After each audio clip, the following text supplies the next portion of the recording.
got me hooked on the first film when I was animating like Woody and really trying to get a hold of what's going on in his heart. It was that a sense of, hey, I used to be the favorite one, and now there's young animators who are better than me.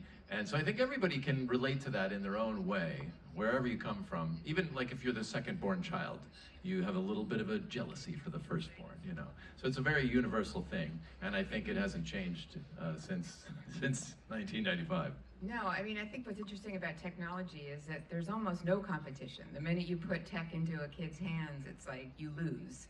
And so this is actually, I think, even an even more escalated threat to the toys.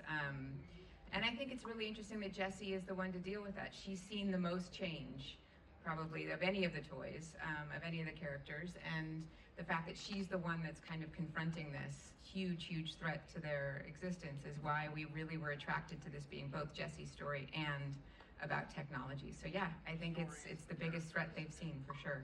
We've finished one movie.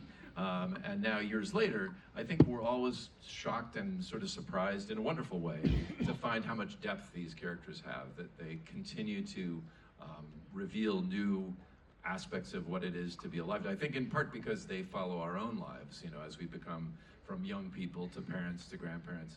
And it's been a real joy.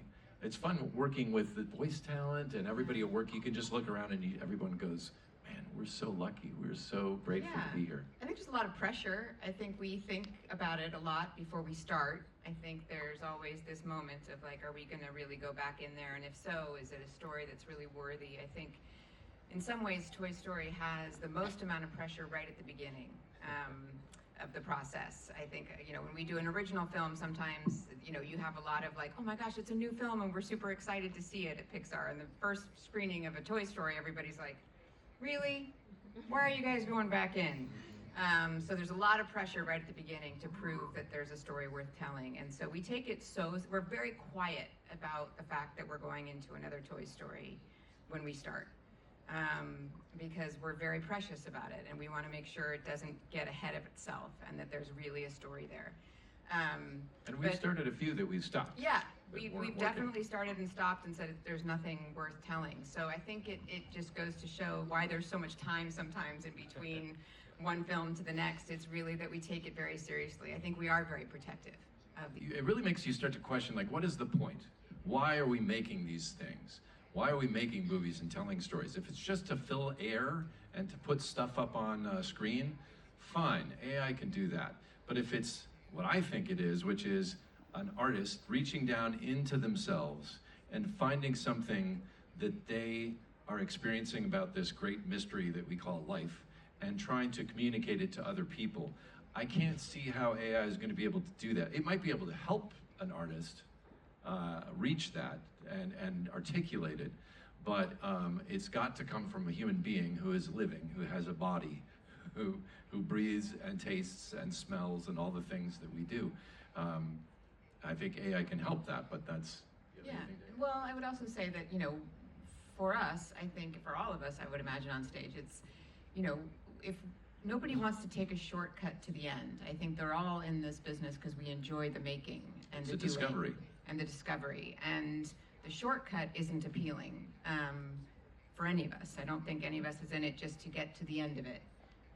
So I think nobody wants to kind of shortchange the experience of making these films. I think that's why we do it. So the kind of concept that we could somehow rush till the end or skip over the work is kind of not the point. It's like music. It's not, the point isn't to get to the end of the piece. The point otherwise the best musicians would be the ones who play fastest, you know. Yeah. It's really to experience and joy the sound and the experience of it.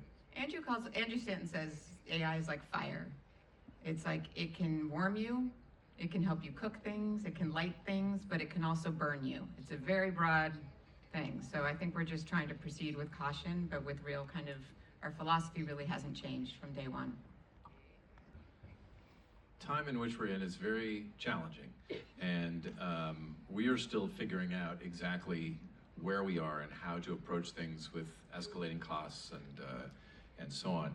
With AI, I think it can be good, it can be bad. It's really dependent on how you use it. And we have always had the approach from the beginning, since 1995, since Toy Story 1, that technology can be used to support the vision of the artists. It can be used to further the reach of the storytelling, and that's the way we are continuing to experiment and use it. You're right about a lot of issues that having to do with rights. Luckily, I'm not a lawyer, so I don't have to worry about that. But we certainly do. We think a lot about it, and I think the artists at Pixar are very concerned as well. So it's something that we're approaching with a great deal of thought. It's interesting. Yeah. I don't know, have you seen Toy Story 3? Yeah, Toy Story 3. Yikes, guys, yikes. Going into the pit of hell. Yeah. I think what maybe feels that way potentially is that the stakes for this one are about the kid. This is probably the first Toy Story where the toys are really worried about their child and what they're going through. Yeah, usually they were worried about competition or each other and so on. Yeah, and this is a bit of a shift. So I think that's what maybe feels like it feels like a little bit more of an amped stakes, is because the stakes are Bonnie and whether she's going to find a friend. And I think that feels very kind of real for parents and for kids, that this is a little girl who's struggling. And so I think as we talked about it, that felt like a shift for us, that we really felt like we were kind of focusing a lot more on the kid in this film.